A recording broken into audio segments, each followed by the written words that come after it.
Kita mulai. Bismillahirrahmanirrahim. Bismillahirrahmanirrahim. Assalamualaikum warahmatullahi wabarakatuh.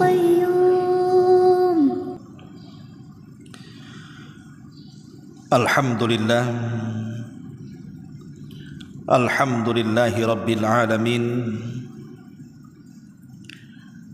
Wabihi nasta'in wa ala umurid dunya waddin. Wassalatu wassalamu ala ashrafil anbiya'i wal mursalin Muhammadin wa ala alihi wa sahbihi ajmain, amma ba'du.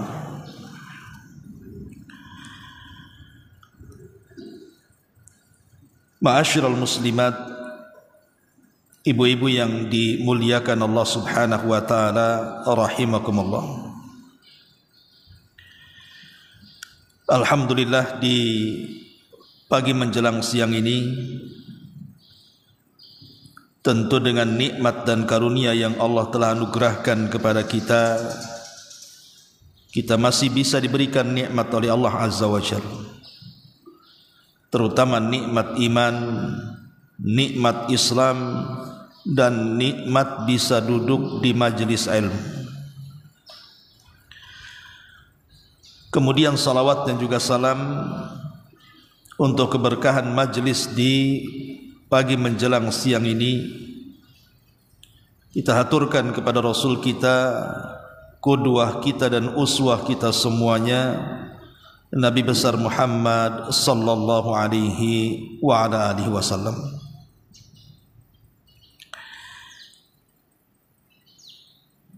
Pembahasan di pagi menjelang siang ini, kita akan membahas tentang hukukul asyrah, hak-hak yang 10. Apa saja hak-hak yang harus kita tunaikan dari 10 perkara ini, di mana Allah Subhanahu wa taala merangkum 10 hak ini di dalam firman-Nya surah An-Nisa ayat 36. Ma'asyiral muslimin wal muslimat rahimani wa rahimakumullah. Kita tahu bahwa Islam datang kepada kita dalam rangka menyempurnakan akhlak manusia, sehingga Nabi SAW mengatakan, innama bu'ithtu liutammima makarimal akhlak.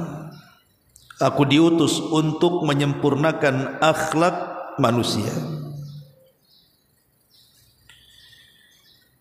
Lah, akhlak sendiri terbagi menjadi 2. Ada akhlak yang berkenaan dengan Allah, ada akhlak yang berkenaan dengan sesama hamba-hamba Allah, dan itu terangkum dalam 10 hak dan kewajiban yang harus kita tunaikan. Yang pertama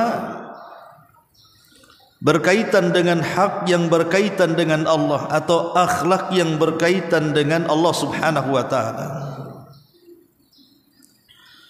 Di dalam surah An-Nisa ayat 2 ayat 36 Allah mengatakan, wa'budullaha wa la tusyriku bihi syai'a. Sembahlah Allah dan jangan sekutukan Allah dengan siapapun. Maka dalam hal ini, hak kita kepada Allah Subhanahu wa taala, atau lebih tepatnya adab dan akhlak kita kepada Allah Subhanahu wa taala, adalah dengan cara menanamkan tauhid, menegakkan tauhid di dada-dada kita semuanya. Karena seluruh agama yang dibawa oleh para nabi itu asasnya adalah tauhid la ilaha illallah. Baik agama yang dibawa Nuh alaihi salatu wassalam, maka Nuh mengajak kaumnya untuk mengesahkan Allah dengan kalimat la ilaha illallah. Kemudian juga kepada Ibrahim juga mengatakan kepada kaumnya agar menanamkan kalimat la ilaha illallah. Begitu juga kepada Nabi Musa alaihi salatu wassalam, Nabi Musa mendakwahkan dakwahnya kepada kaumnya agar mereka mengucapkan kalimat la ilaha illallah. Begitu juga kepada Isa bin Maryam, dan yang terakhir kepada Rasul kita Muhammad sallallahu alaihi wasallam, umirtu an uqatilan nas hatta yashhadu an la ilaha illallah. Aku diperintahkan, kata Rasul, untuk memerangi manusia agar mereka mengucapkan kalimat la ilaha illallah. Itulah kalimatut tauhid. Dari sini Allah Subhanahu wa taala mengatakan, wa laqad ba'atsna fi kulli ummatir rasulan an ibudullaha wajtanibut taghut. Dan sungguh kami telah utus pada tiap-tiap umat ini seorang rasul, di mana tugasnya menyampaikan kepada umatnya, sembahlah Allah dan jauhi sesembahan selain daripada Allah alias taghut. Inilah akhlak pertama kita kepada Allah Subhanahu wa taala. Tanamkan tauhid, hujamkan tauhid dalam dada-dada kita. Sekali la ilaha illallah, maka tetap la ilaha illallah. Sekali tauhid, maka tetap tauhid. Jangan sampai kemudian tauhid ini bergeser sehingga menjauhkan kita dari sesembahan kepada Allah Subhanahu wa taala. Ma'asyiral muslimat yang dimuliakan Allah Subhanahu wa taala, dan lawan daripada tauhid adalah kekufuran. Dan kufur sendiri terbagi menjadi tiga. Macam-macam kufur itu, yang pertama ada yang sifatnya kesyirikan. Sifatnya syirik, orangnya musyrik. Ada yang sifatnya nifak. Sifatnya nifak, orangnya munafik. Dan ada yang sifatnya murtad, orang yang keluar daripada Islam. Tiga kelompok ini adalah kelompok yang melawan tauhid. Manusia kalau sudah terjerumus kepada kesyirikan, maka hilanglah tauhid. Manusia kalau sudah terjerumus kepada kemunafikan, maka tertanggallah tauhid. Manusia kalau sudah terjerumus kepada kemurtatan, maka sama dengan menggerus tauhid. Orang yang terjerumus kepada kesyirikan, dia tidak sedang beradab kepada Allah. Orang yang terjerumus kepada munafik, maka dia tidak sedang berakhlak kepada Allah. Orang yang terjerumus kepada kemurtatan, dia tidak sedang beretika kepada Allah Subhanahu wa taala. Karena tiga-tiganya lawan daripada tauhid. Pertama, kesyirikan. Syirik itu sifatnya orangnya disebut musyrik. Dan syirik itu artinya taswiyatullahi bi ghairillah. Menyamakan Allah Subhanahu wa taala dengan selain Allah Subhanahu wa taala. Menyamakan Allah dengan selain Allah. Dia yakin kepada Allah, tapi di sisi lain dia yakin kepada selain Allah Subhanahu wa taala. Itulah syirik. Di zaman Nabi sallallahu alaihi wasallam, Nabi sallallahu alaihi wasallam diutus kepada umat yang rusak akidahnya, karena mereka menyembah berbagai macam berhala sampai berhala yang di sekitar Ka'bah saja jumlahnya 360 lebih. Saking banyaknya berhala yang disembah orang-orang musyrik itu. Dikenallah kemudian berhala-berhala orang musyrik itu dengan sebutan Lata, Uzza, Manat, Hubal, Saif, Nailah, dan macam-macam lagi namanya. Nabi diutus kepada mereka orang-orang yang menyembah ini. Dan Nabi SAW selama 13 tahun berusaha menyelamatkan manusia dari penyembahan kepada berhala. Tetapi Allah Subhanahu wa taala belum berikan hidayah kepada penduduk Mekah kecuali sedikit. Baru setelah Nabi hijrah ke Madinah, kemudian menetap 10 tahun di kota Madinah, sebelum wafatnya Nabi SAW kemudian menaklukkan kota Mekah. Disitulah mulai Rasul memberantas kesyirikan satu persatu, sehingga Allah mengatakan ja'al haq wa zahaqal batil innal batila kana zahuqa. Ketika datang kebenaran, tergeruslah kebatilan, karena kebatilan itu pasti akan dikalahkan dengan kebenaran. Akhirnya kemudian penduduk Mekah kembali mentauhidkan Allah. Tidak lagi ada orang yang menyembah Lata, tidak ada orang yang menyembah Uzza, tidak ada lagi orang yang menyembah Manat, dan begitu seterusnya. Maka negeri Mekah menjadi negeri tauhid sejak diutusnya Rasul sampai hari ini. Satu-satunya negeri tauhid itulah negeri Saudi Arabia, khususnya Mekah dan Madinah. Tapi di zaman sekarang saya kira tidak ada orang yang menyembah Lata dan Uzza. Tidak ada yang akan menyembah Manat dan juga Hubal. Tidak ada yang menyembah Saif dan juga Nailah. Tetapi bukan berarti ketidakadaannya berhala-berhala itu, kesyirikan lantas hilang di tengah-tengah kaum muslimin. Rupanya tidak. Karena berhala-berhala yang dulu disembah di zaman jahiliyah itu berubah berhalanya.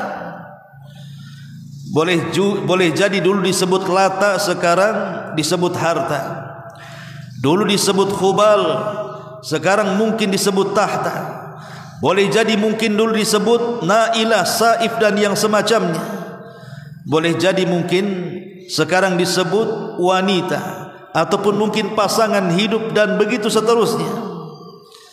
Itulah yang kemudian kesyirikan itu sama, cuman bentuknya yang berbeda. Kalau dulu mengagungkan Lata Uzza, sekarang mengagungkan harta. Kalau dulu mengagungkan Manat dan juga Hubal, sekarang mengagungkan tahta, dan begitu seterusnya yang berkaitan dengan dunia. Tapi yang namanya kesyirikan itu sama saja. Intinya adalah menduakan Allah Subhanahu wa taala dengan yang lainnya. Karena ketika kita lebih mengagungkan harta kita dibandingkan mengagungkan Allah Subhanahu wa taala, maka sadar ataupun tidak dia terjerumus kepada kesyirikan. Ketika kita lebih mencintai keluarga kita, mencintai dunia kita, sadar ataupun tidak, dia telah terjerumus kepada kesyirikan.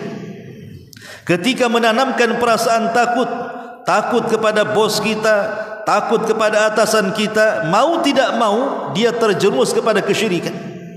Atau ketika kita menyandarkan diri kepada selain Allah, tidak yakin dengan Allah Subhanahu wa taala, akhirnya bergantung kepada dukun-dukun, tangkal-tangkal, jimat-jimat, maka itu sama juga kita telah menyekutukan Allah Subhanahu wa taala. Jadi dari sini kita tahu bahwa kesyirikan itu akan tetap ada. Sejak zaman diutusnya Rasul sampai hari ini, syirik itu tetap ada dan berkembang, walaupun beda caranya. Ma'asyiral muslimin wal muslimat rahimani wa rahimakumullah. Dan perlu diingat, Bu, jangan sampai saya, ibu atau keluarga ibu jatuh kepada kesyirikan.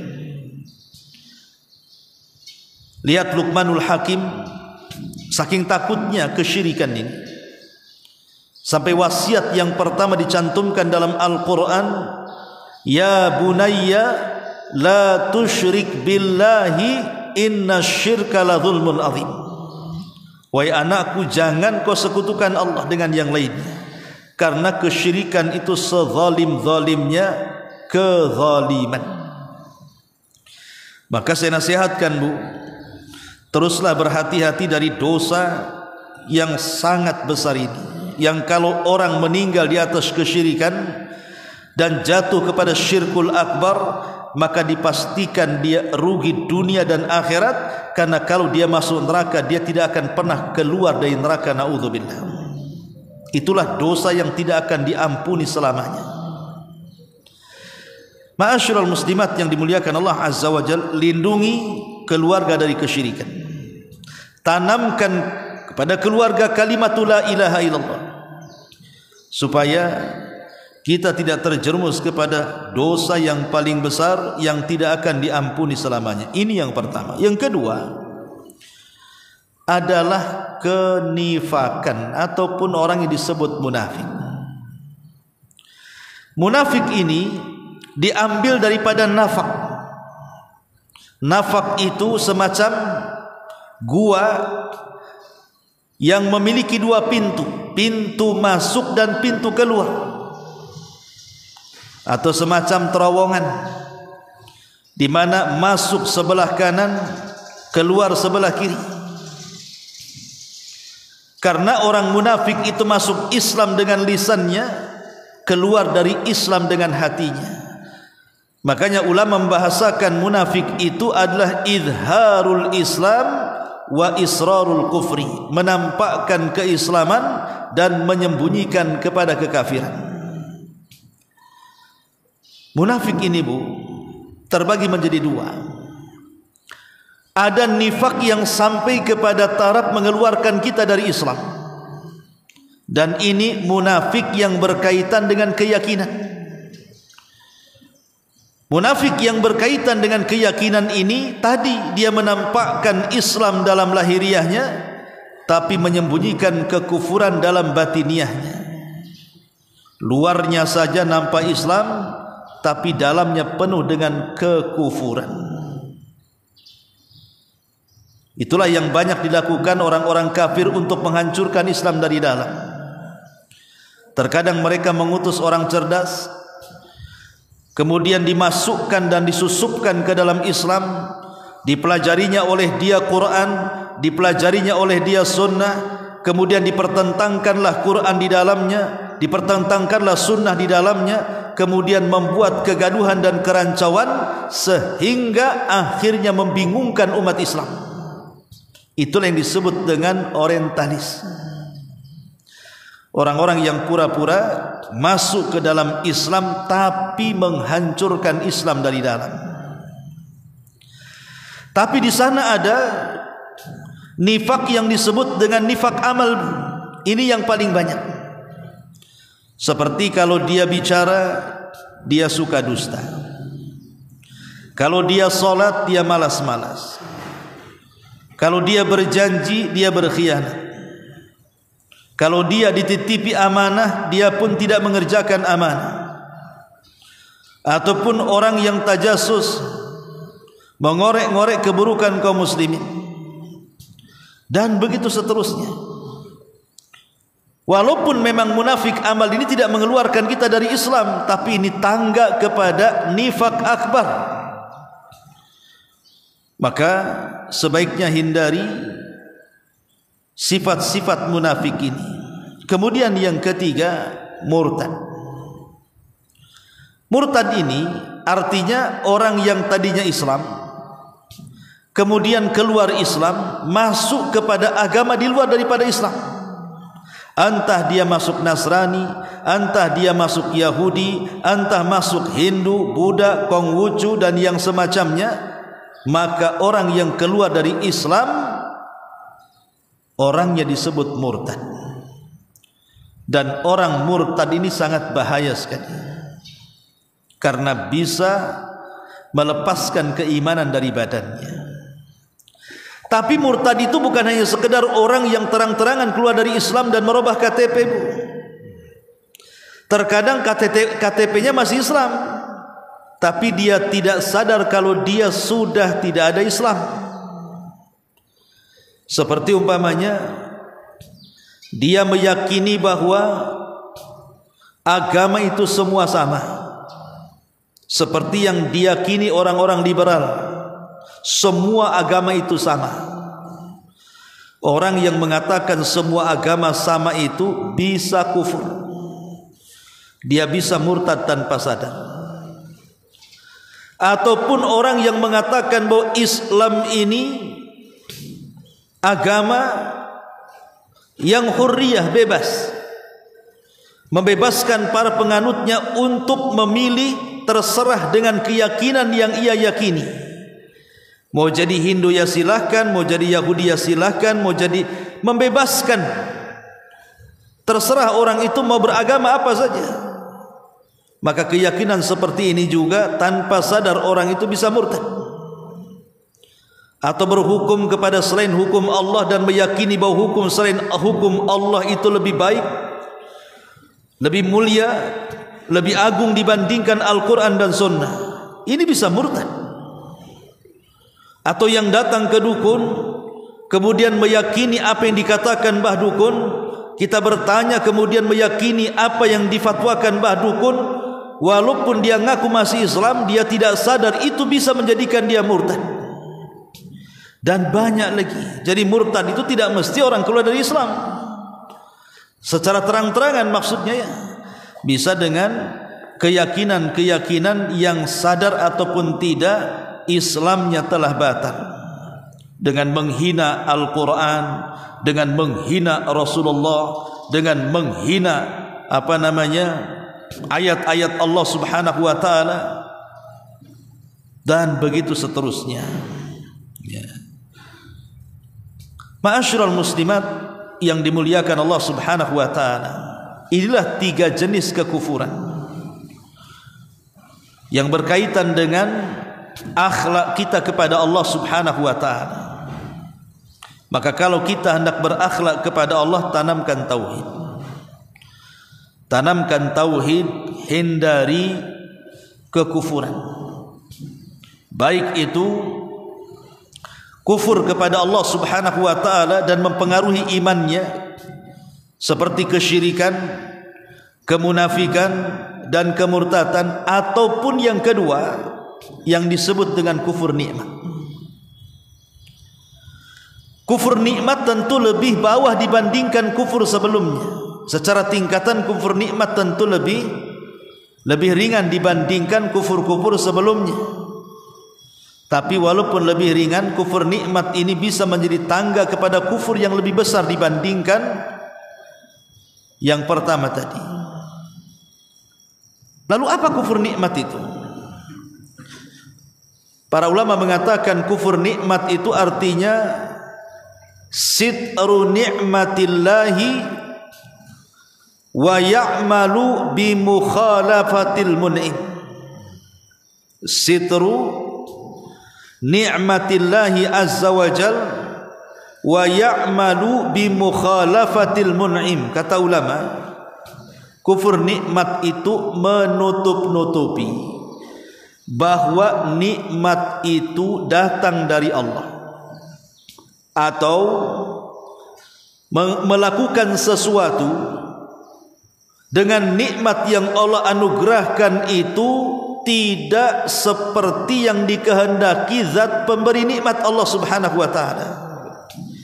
Itu disebut kufur nikmat. Jadi kufur nikmat 2. Pertama, menutup-nutupi nikmat Allah, seolah-olah nikmat itu bukan datang dari Allah. Yang kedua, dia melakukan sesuatu dalam rangka menyelisihi dan dengan nikmat itu zat yang sudah memberikan nikmat kepadanya, Allah Subhanahu wa ta'ala. Dua-duanya disebut kufur nikmat. Adapun yang pertama, menutup-nutupi nikmat itu datang dari Allah. Contohnya seperti kisah Qarun. Qarun ini ketika dia sudah kaya, Nabi Musa mengutus seseorang untuk mengambil zakatnya. Datanglah orang ini menghadap Qarun, kemudian mengatakan, wahai Qarun, Nabi Musa mengutusku untuk mengambil bagian zakat hartamu. Tapi kemudian Qarun justru menolak utusan itu dan mengatakan, innama utituhu min ilmin indi. Enak saja kau ambil hartaku, ini harta hasil jerih payah, ini harta hasil kecerdasanku, ini harta hasil keringatku. Dia nasabkan nikmat itu kepada dirinya dan tidak menasabkan nikmat itu kepada Allah Subhanahu wa taala. Dia tutup-tutupi Allah di sini. Dan itu di masyarakat, kata-kata Qarun ini sudah menjadi biasa. Ketika ada orang yang sukses dalam berkarya, sukses dalam bekerja, dia pun menjadi kaya raya. Kemudian kita katakan, dari mana kekayaan? Dia tidak mengatakan ini rizki Allah Subhanahu wa taala, tapi dia justru mengatakan, dari mana kekayaanmu? Dia mengatakan, ya hasil kerja saya, hasil jerih payah saya, dari pagi sampai malam saya bekerja, inilah hasilnya. Dia menutup-nutupi rizki itu seolah-olah dia yang dapat.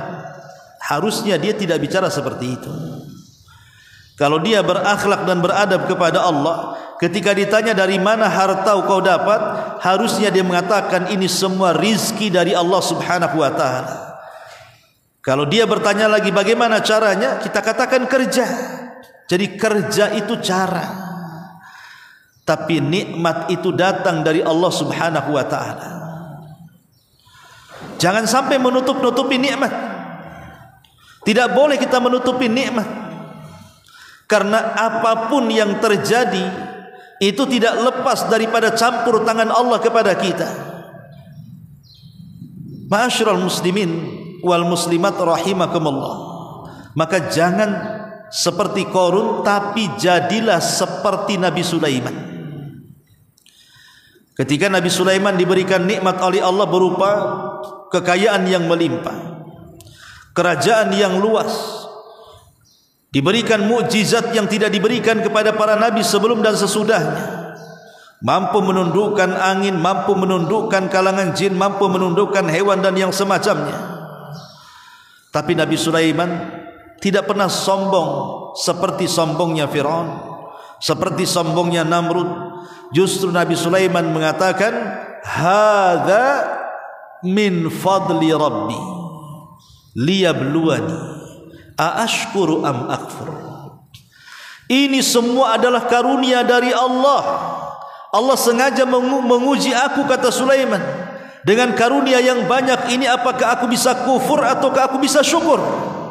Lihat, Nabi Sulaiman alaihi salatu wassalam mengajarkan kepada kita bagaimana caranya syukur nikmat. Nasabkan nikmat itu kepada Allah.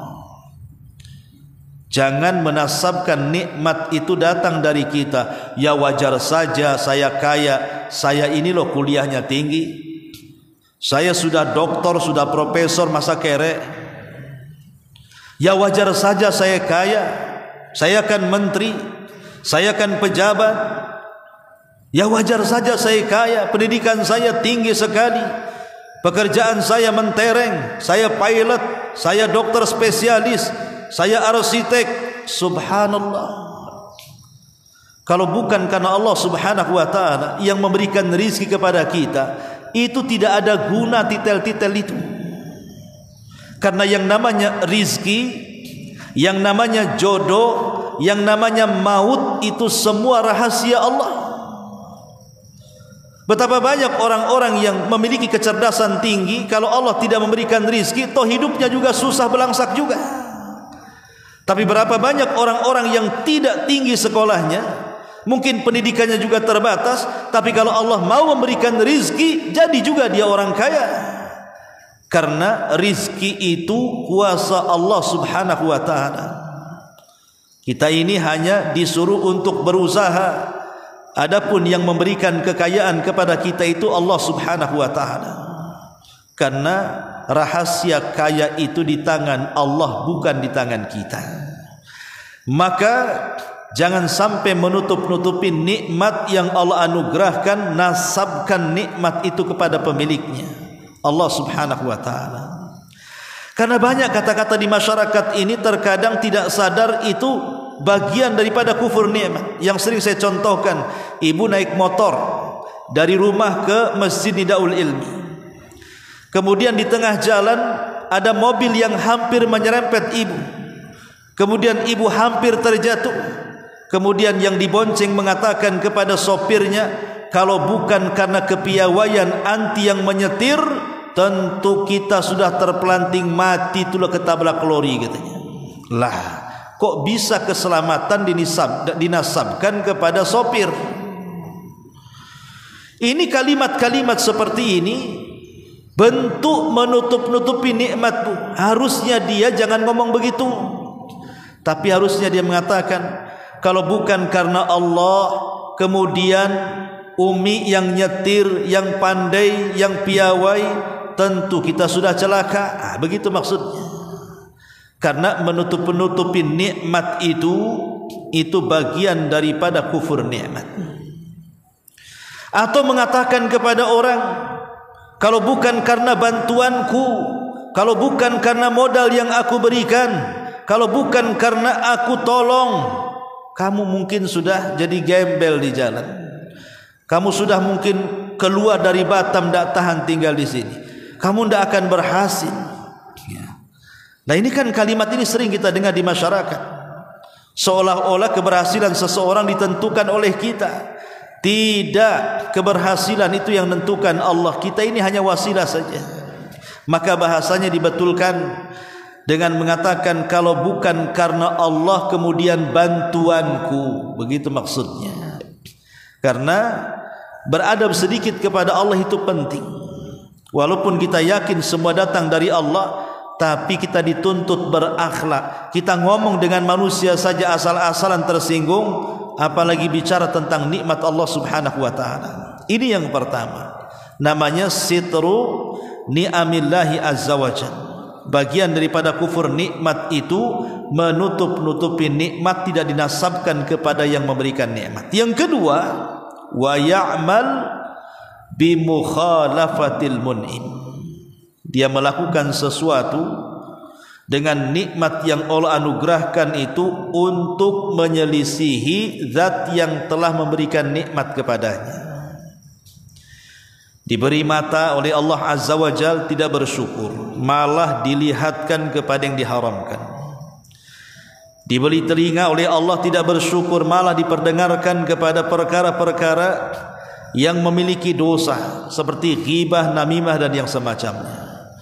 Diberikan lisan oleh Allah, bukannya bersyukur untuk membaca Quran, berzikir, mengislah manusia, berdakwah kepada manusia, justru digunakan untuk ghibah, digunakan untuk nipu, digunakan untuk dusta, digunakan untuk mengadu domba, dan begitu seterusnya. Diberikan nikmat tangan, diberikan nikmat kaki yang harusnya dilangkahkan ke tempat-tempat yang sekiranya di situ ada pahala, melangkah ke majelis ta'lim, melangkah ke masjid, melangkah ke tempat-tempat untuk bersilaturahim, malah dilangkahkan untuk bermaksiat kepada Allah Azza wa Jalla. Ini semua dalam rangka menyelisihi orang atau zat yang memberikan nikmat kepada kita, Allah. Maka itu bagian daripada kufur nikmat. Jadi kufur nikmat itu tidak menggunakan nikmat Allah kepada yang semestinya. Ma'asyiral muslimat yang dimuliakan Allah Azza wa Jalla, inilah dua perkara yang harus dipahami tentang adab kepada Allah Azza wa Jalla. Jangan kufur kepada Allah dengan tiga macamnya: syirik, murtad, ataupun nifaq. Yang kedua, jangan kufur kepada Allah, artinya mengkufuri nikmat yang Allah anugerahkan kepada kita. Karena dua kufur ini menunjukkan tidak beradabnya kita dengan Allah Subhanahu wa taala. Yang kedua, adab dengan manusia. Apa saja adab dengan manusia ini? Inilah masuk pada hukukul ashr namanya. Ya. Di antaranya adab kepada manusia, saya baca secara singkat baru kita jelaskan. Pertama, beradab dengan kedua orang tua. beradab dengan kedua orang tua. Kemudian yang kedua, beradab dengan pasangan kita. Pasangan kita antar suami dan juga istri. Kemudian juga beradab dengan bidzil qurba, dengan kerabat-kerabat kita. Kemudian beradab dengan anak-anak yatim. Kemudian beradab dengan tetangga-tangga dekat ataupun jauh. Kemudian beradab dengan fakir miskin. Beradab dengan fakir miskin. Kemudian beradab dengan ibnu sabil, orang-orang yang ada di jalan yang sedang safar. Kemudian beradab dengan milkul yamin, dengan budak atau hamba sahaya. Inilah adab-adab yang ke-10 yang harus diperhatikan. Pertama adab kepada Allah. Sekarang masuk pada adab kepada makhluk. Adab kepada makhluk yang pertama kali adab kepada orang tua. Selain kita bersyukur akan nikmat yang Allah anugerahkan kepada kita, kita pun harus bersyukur dengan keberadaan orang tua yang menjadikan kita ada. Kalau bukan karena Allah kemudian kedua orang tua, kita tidak akan ada di permukaan bumi. Jadi adanya kita karena adanya mereka. Satu hari Abdullah ibn Umar radhiyallahu anhuma melihat ada orang yang sedang tawaf. Dia menggendong ibunya. Kemudian setelah tawaf 7 putaran, dengan lelah letihnya dia gendong ibunya sampai selesai dalam manasik haji. Dia datang kepada Ibnu Umar radhiyallahu anhu dan mengatakan, "Wahai Ibnu Umar, apakah kebaikan diriku kepada kedua orang tuaku yang sudah kuhajikan dengan cara ku gendong dari awal manasik haji sampai selesai haji? Apakah ini cukup berbuat baikku kepada kedua orang tuaku?" Maka Ibnu Umar radhiyallahu anhu mengatakan, "Belum, bahkan satu hentakan nafas ibumu saat melahirkanmu itu belum tertebus dengan perbuatan." Subhanallah. Satu hentakan nafas seorang ibu melahirkan kita itu tidak bisa ditebus dengan kebaikan kita kepada ibu kita dengan cara menghajikan kedua orang tua kita dengan menggendongnya. Menggendong semen saja itu sudah lelah. Ini yang digendong lebih berat dibandingkan semen. Mulai dari tanggal 8 Dzulhijjah sampai tanggal 13 hari tasyrik, dia harus melakukan sa'i, dia harus melakukan tawaf, dia harus melakukan lempar jumrah, mabit di Muzdalifah, ngelempar di Mina, dan begitu seterusnya dari awal sampai akhir. Lelah letih, tetapi Ibnu Umar mengatakan kebaikan itu belum ada apa-apanya dibandingkan satu hentakan nafas seorang ibu melahirkan anaknya. Saking besarnya hak kita kepada orang tua. Ya. Ma'asyiral muslimat yang dimuliakan Allah Subhanahu wa taala. Makanya kenapa pahala orang yang berbuat baik kepada orang tua itu sangat besar. Langsung diberikan sorga oleh Allah Subhanahu wa taala. Ketika Nabi SAW ditanya tentang amalan yang bisa memasukkan manusia ke dalam sorga, maka yang pertama kali tauhid, kemudian Rasul mengatakan birrul walidain, berbakti kepada kedua orang tua. Ini yang pertama, singkat-singkat saja. Yang kedua, akhlak dengan sesama, pasangan hidup kita. Suami kepada istri, istri kepada suami. Saya akan sebutkan masing-masing satu hadis. Adapun akhlak seorang suami kepada istri disebutkan dalam hadis.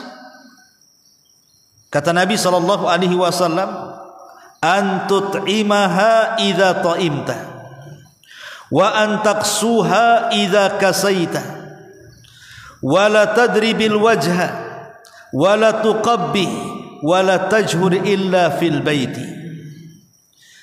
Kata Nabi SAW, berilah istrimu makan seperti makanan yang kau makan. Berilah istrimu pakaian seperti pakaian yang kau pakai. Dan jangan pukul istrimu di bagian wajah, dan jangan memburuk-burukkan istrimu, dan jangan mengeluarkan istrimu dalam kondisi berselisih kecuali tetap berada di rumahnya. Di sini Nabi menyebutkan 5 perkara kewajiban suami kepada istri. Pertama, memberi makan sebagaimana yang suami makan. Maka zalim seorang suami kalau memberi makan istrinya tidak lebih lezat dibandingkan makanan yang ia makan. Suami hanya ngasih per bulannya 500.000, itu untuk 1 bulan tuh.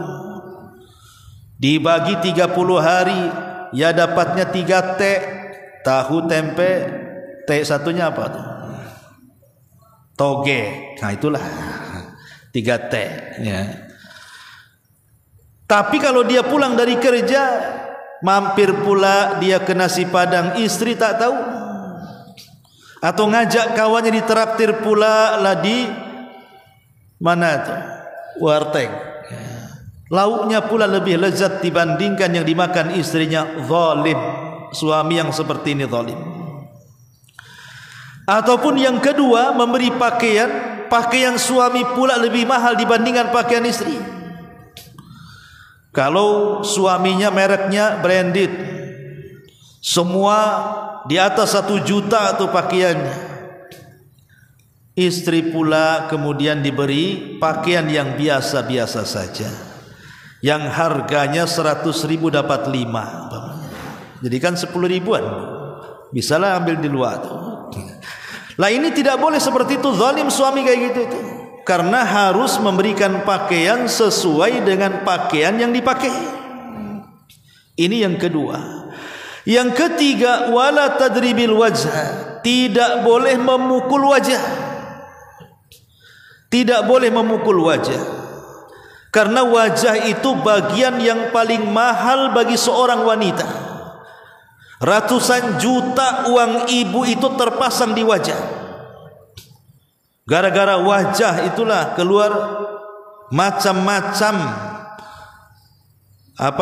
kosmetik yang harganya itu tidak murah kan. Gara-gara wajah setiap hari uang suami berkurang untuk perawatan mata, perawatan halis. Bayangkan, bulu mata, terus bulu-bulunya pun diperhatikan. Itu belum pipinya, belum lehernya, belum telinganya, belum rambutnya ya. Makanya itu wajah itu tempat yang sangat berharga. Jarang seorang ibu kalau ngaca itu kakinya dulu kan. Ibu kalau ngaca kakinya dulu apa? Tangannya, pasti wajahnya dulu. Tengokin ada jerawat tidak. Kalau sudah ada jerawat satu, stresnya 1 bulan tuh, gimana ngilanginnya? Karena wajah bagi seorang wanita itu berharga. Lah tempat yang sangat berharga tiba-tiba dihinakan dengan pukulan suami. Apa itu tidak sebuah penghinaan?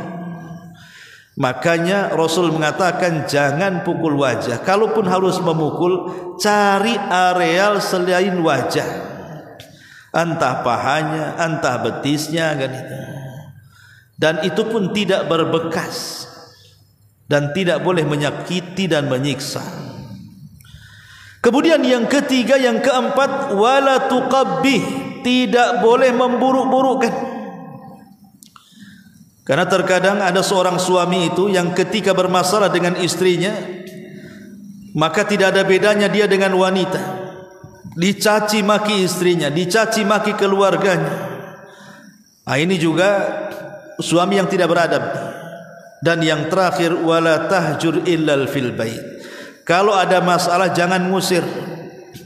Ada suami bermasalah dengan istrinya, diusir istrinya, pulang kau ke rumah orang tuamu.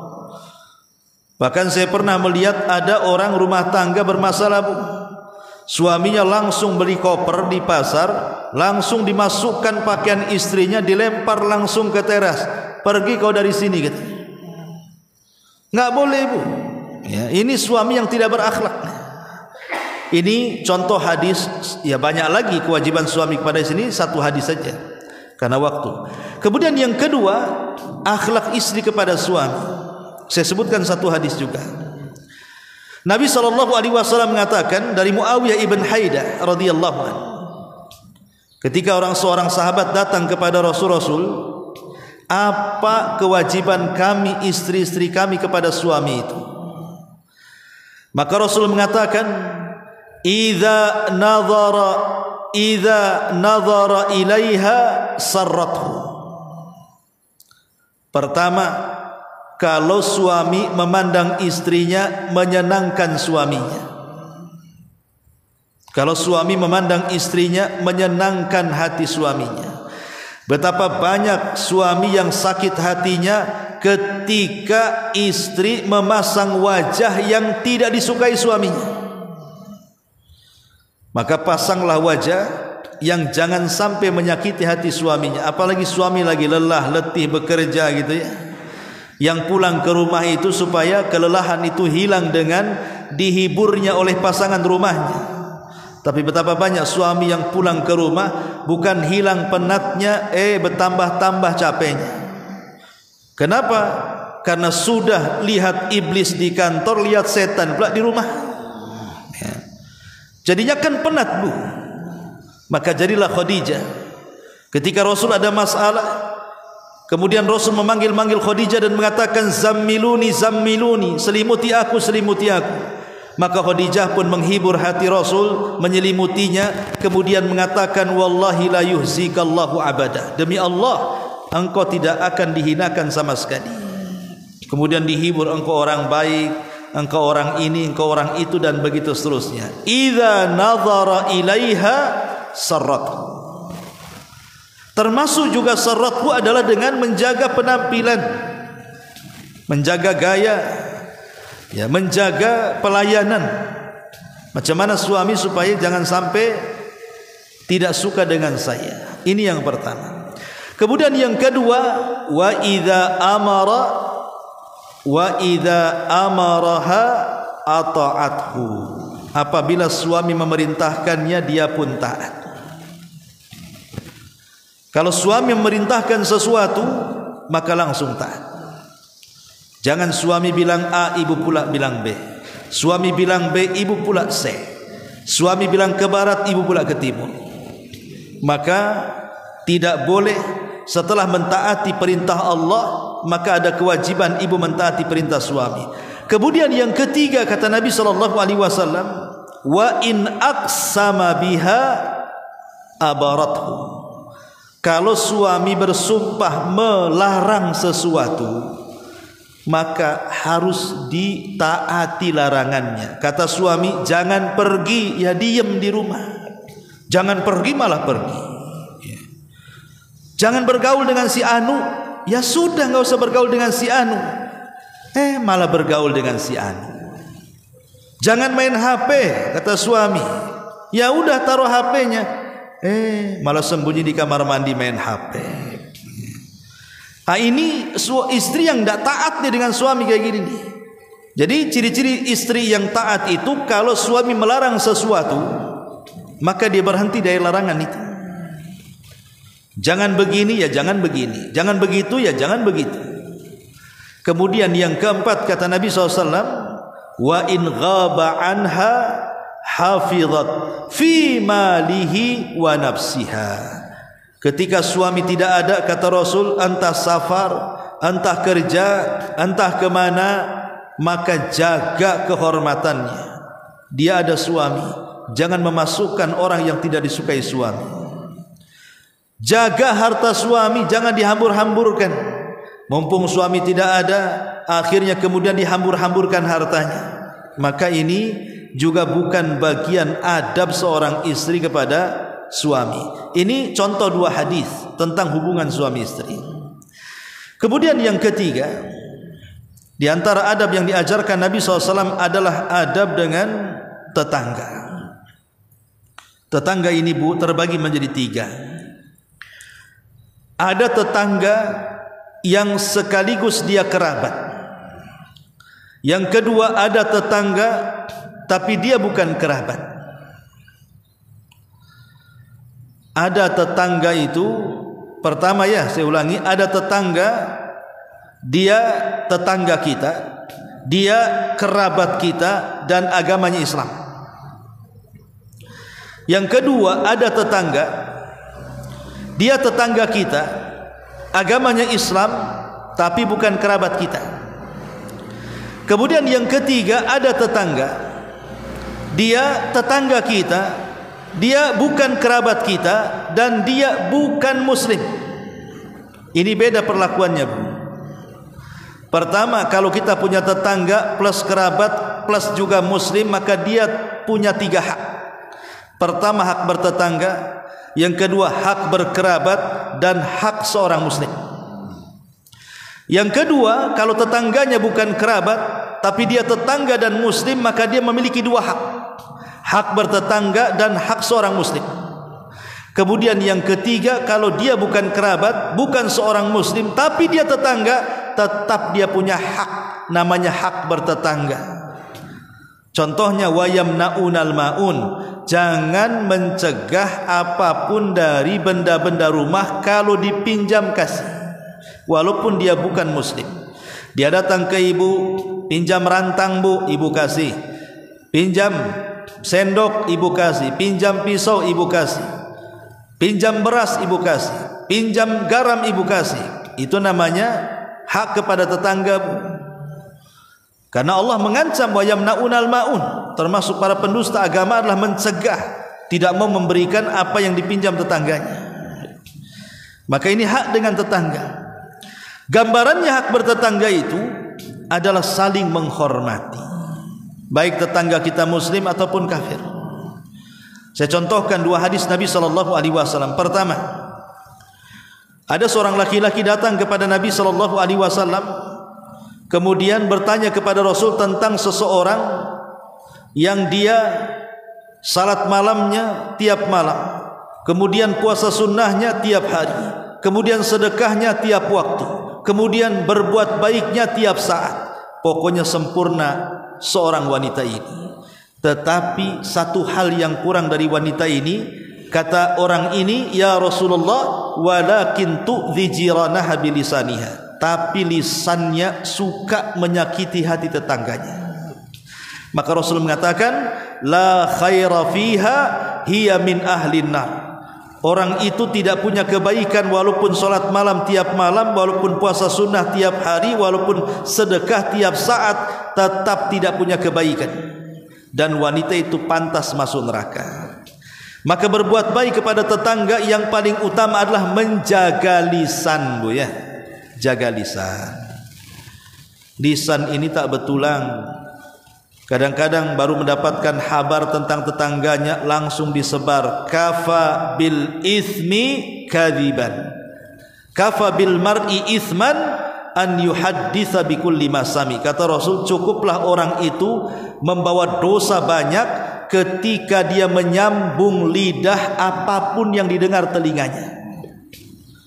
Kalau ibu nih pamannya ada bertiga ngobrol, tahu-tahu yang satu ngasih berita-berita hoak, ya, ngerumpi, tahu-tahu ibu sambung lidah ngomong kepada yang lain Bu, itu ibu membawa dosa besar. Maka yang selamat adalah diam. Orang yang paling selamat, yang punya akhlak dengan tetangga itu adalah yang lisannya diam. Tahu nggak si Anu? Nggak tahu, padahal tahu. Ya. Masa nggak tahu Nggak tahu. Nah, itu yang paling selamat. Masa tetangga sebelah nggak tahu? Nggak tahu. Itu ya Bu ya. Kalau ibu ingin selamat, bilang kalimat nggak tahu, walaupun ibu tahu. Karena tidak ada kalimat yang bisa menyelamatkan tetangga dengan tetangganya kecuali kalimat saya tidak tahu. Tapi kalau saya katakan saya tahu, pengen lebih tahu tidak? Mau saya kasih tahu tidak? Tahuan betul atau tahuan benar? Ini yang nggak beres ini, ya. Jadi ini hadis yang pertama. Hadis yang kedua, Nabi SAW mengatakan dalam hadis Abi Dzar radhiyallahu an, kata Nabi SAW, "Idza tabakhta maraqatan faqsir ma'aha wa ta'ahad jiranaka." Kalau engkau masak sebuah masakan, perbanyak kuahnya, kata Rasul. Kemudian bagi-bagi tetanggamu. Kalau engkau masak sebuah masakan, perbanyak kuahnya supaya jadi banyak, kemudian bagi-bagi tetanggamu. Hadis ini sebenarnya bukan bicara ngasihnya, Bu. Karena terkadang yang kita kasih kepada tetangga itu rupanya lauk di tetangga lebih enak daripada lauk yang kita kasih, Bu. Bukan itu maksudnya hadis ini. Hadis ini maksudnya ditinjau dari akhlak. Kadang-kadang tetangga ini kalau kita mengasih sesuatu walaupun mungkin yang dikasih itu tidak berharga bagi dia, tetapi dengan memberikan sesuatu kepada kita bentuk hadiah itu bagian akhlak yang berkesan dalam hidup bertetangga. Nggak apa-apa, Bu. Ibu masak sop nih, ayamnya mungkin 1 ruas jari, tapi airnya setengah ember, Bu. Kasih kaldu banyak-banyak. Kemudian berikan kepada tetangganya. Ini contoh saja. Ya, tapi jangan bakhil juga, Bu. Atau manas-manasi tetangga. Tahu tetangga ini orang susah, ibu masak ikan asin pula lah, 7 meter 8 meter kecium baunya, tapi tak mau ngasih. Nah, itu kan namanya manas-manas, Ibu. Ya, kalau masak itu sampai kecium tetangganya, kasihlah tetangga itu supaya nggak penasaran. Jangan sampai ngintip masa apa ini orang ini. Nah ini, tapi yang jelas bahwa hadis ini mengajarkan kepada kita tentang apa? Tentang saling memberikan hadiah. Alangkah indahnya sebuah perumahan itu kalau saling berikan hadiah, saling tukaran lauk. Si Anu, Umi Anu kemarin ngasih itu kepala ikan, nah sekarang saya kasih kepala ayam. Nah contohnya, ya. Oh itu yang itu kemarin itu ngasih itu buntut ikan, saya kasih ceker ayam. Jadi nggak masalah, Bu, tukar-tukaran gitu ya, tukar-tukaran, dan kita hargai. Dan itu akan menanamkan perasaan cinta, karena hadiah itu membangkitkan cinta. Kemudian juga adab yang berikutnya, adab kepada kerabat. Adab kepada kerabat ya tentu lebih dekat, lebih didahulukan dibandingkan adab kepada tetangga. Harus lebih lagi. Ya. Kemudian di sana ada adab kepada fakir miskin, kepada anak-anak yatim, kepada ibnu sabil, kepada budak-budak dan begitu seterusnya yang tidak mungkin kita jelaskan karena waktu juga. Inilah diantara pentingnya kita menanamkan akhlak dalam kehidupan kita, baik akhlak kepada Allah ataupun akhlak kepada sesama. Wallahu a'lam bishawab. Mudah-mudahan ada manfaatnya. Kalau ada yang bertanya silakan. Kalau tidak ada kita tutup.